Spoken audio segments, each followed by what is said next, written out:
қолдарынан не келеді? Патша шіркін өзінің той дастарханынан ең болмағанда тұз салып пісірген нан да қоя алмай қор болған жоқ па? Адамдар амалсыздан бірнеше күн тұзсыз тамақ жеп жүргенімен кейін ондай тамаққа тілдерінің ұшын да тигізгілері келмеді. Шеттерінен ауыра бастады. Сауын сиырлар мен саулық қойлар суалып, елді жұт жайлады. Патшаның өзі де қыздары да ауырды. Тұз алтыннан да қымбаттады. Бұрын тұзды санатқа қоспайтын, есепке алмайтын патша тұзсыз тіршілік ету мүмкін емес екенін енді білді. Өзінің кіші қызы Марушканы сонша ренжітіп үйден қуып жібергеніне күйіне бастады. Ал Марушка болса, ормандағы лашықта жайма шуақ жақсы жайда көңілді тұрып жатты. Әкесі мен әпкелерінің қандай жағдайға да ұшырағанынан хабарсыз. Ал оның иесі данышпан кемпір бәрін біліп қойып, бір күні Марушкаға былай дейді: «Балам-ау, сенің де күнің туады, шындық жеңеді дегенім қайда саған? Міне, сол күн туып, үйіңе қайтатын мезгілің жетті». Мейірімді әже, мен үйіме қалай барамын? Әкем мені көргісі келмейді, деді Марушка еңіреп. Бұл күнде тұздың алтыннан да, асыл тастардан да қымбат екенін айтты кемпір. Марушка үйіне қайтайын десе, данышпан кемпірді қимайды, әкесін де сарғая сағынып жүр. «Сен маған адал қызмет істедің», деді кемпір. «Мен саған аста-төк сыйлық беремін. Не қалайсың, айтшы маған». «Маған басқа еш нәрсенің керегі жоқ, тек бір уыс тұз берші, әкеме апарып берейін. Бұдан басқа да қалауыңды сұра, не сұрасаң да тілегіңді орындаймын», деді көріпкел кемпір ерікке қоймай. «Жоқ, рахмет сізге, мейірімді әже, маған тұздан өзге ештеңе керегі жоқ», деді қыз. «Мақұл ендеше, сен тұзды осынша қадірлейтін болсаң, тұзың жеткілікті болсын. Мына шыбықты ал да, жел тұра бастағанда соған еріп жөнеле бер. 3 алқаптан өткенде 3 таудан асқанда тоқта, шыбығыңмен жерді соғып жібер. Жер жылтылып айырылғанда дереу төменге түс. Жер астынан тапқан дүниенің бәрі сенікі болады. Ол менің саған күйеуге ұзатылғанда берген жасауым». Шыбықты алған Марушка кемпірге зор алғысын айтты. Марушка жол сапарға әзірлене бастағанда көріпкел кемпір оған бір қап тұз берді. Мейірімді кемпірмен қоштасқан қыз ормандағы лашыққа бас иіп тағзым етті. «Мен саған қайта оралып, өзімнің сарайыма алып кетемін», деді қыз қайырымды кемпірге. «Әрқашан осы мейірімді, адал қалпыңнан тайма, сонда сенің өмірің дәйім шат-шадыманды болады», деді кемпір жымия күліп. Марушка оған тағы да бір мәрте алғыс айтуға ыңғайлана бергенде ол ғайып болды. Қыз қалың орманды көктей өтіп жөнеп кетті. Жұпыны киінген, басына орамал байланған Марушканы сарай адамдары танымады. Патша науқастанып жатқанда оған ешкімді кіргізбейміз деді. «Мені патшаға кіргізіңдер», деді Марушка жалынып. «Мен оған күмістен де, алтыннан да қымбат зат әкелдім.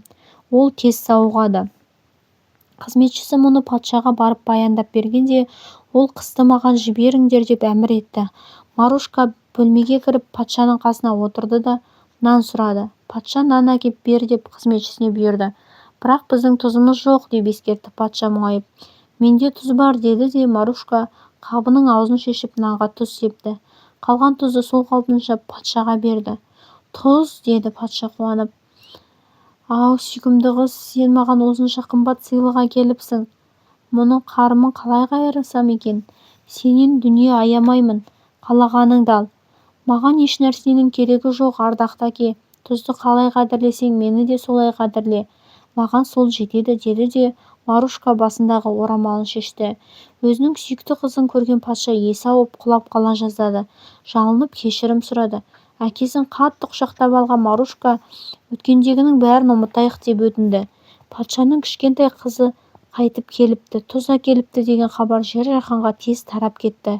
Халықтың бәрі жадырап, шаттыққа бөленді, той-думан басталды.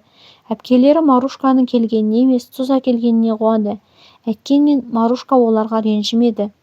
Мейлі, өзінің бар мақсаты адамдарға көмектесу емес пе? Марушка келген адамдардың бәріне бір шөкім тұз берді.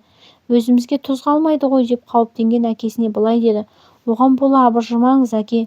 Біздің тұзымыз бүкіл өмірімізге жетеді». «Расында да солай», деді. Марушка келген адамдарға қанша тұз берсе де, қапшығы әсте ортаймайды, толған күйінде тұра береді. Патша қуанғанынан ауруы мүлдем есінен шығарды.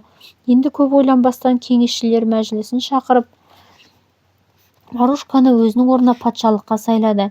Бүкіл ел гуілдеп, той-думанды қыздырып жатты. Ашық далада өткен той үстінде Марушка бір заматта бетін желпіп өткен оңтүстік желін сезініп, данышпан кемпірдің айтқан сөзі есіне түсті. Өткендегі көрген-білгендерін әкесіне түгел баяндап берді де, шыбықты қолына алып желге еріп жүйткей жөнелді. 3 алқаптан өтіп, 3 таудан асқанда тоқтады да, қолындағы шыбығымен жерді соғып қалды. Сонда жер жыртылып айырылып, Марушка дереу төмен түсті. Алдынан сәулетті сарайлар көрінді. Бәрі де мұздай жалтырайды. Аяқ астындағы едені де құдды мұз секілді. Енді бір мезетте қабырғадағы биік дәліздерден қолдарына тамызық шырақ ұстаған ұсақ перілер қабындап шыға келіп, бәрі қызды құттықтай бастады. Сау-саламат болдыңыз ба, патша ханым? Біз сені көптен бері күтудеміз. Бүкіл тұз патшалығын сізге көрсет деп әйел иеміз бізге бұйырып еді. Енді ол патшалықтың билеушісі өзіңіз болдыңыз. Олар қыздың айналасында орығып, қарғып, қолдарындағы тамызық шырақтарын сермейді. Сарайдың қабырғасына біресе жоғары ыршып шығып, біресе сымпылдап төмен түседі. Сарайдың өн бойында мөлдір тоздар асыл тастай жалтылдайды.